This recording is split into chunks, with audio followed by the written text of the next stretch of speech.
Hi everyone, welcome back to this channel. In this video, I will show you how to shop at the Fortune Store in Heartopia. First, you need to know this.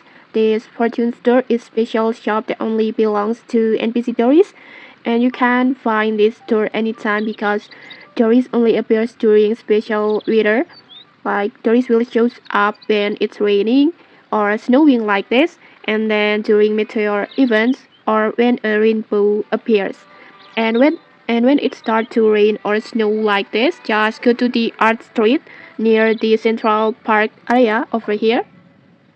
Over here, this one, just go to these locations and then you can find this NPC Doris.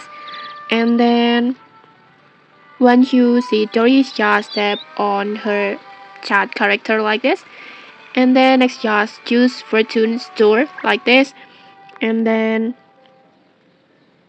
in here you can purchase special and limited items.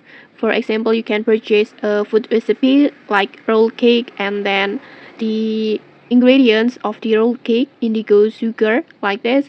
And then it's all it also have a postcard like this, umbrella, special umbrella like this. And because it's exclusive items, it's not always available anytime.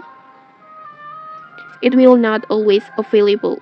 And so make sure you don't miss the weather events because this store is time limited. And okay, that's it for this tutorial. If you found this helpful, don't forget to like, comment, and subscribe for more tutorials. Thanks for watching and see you.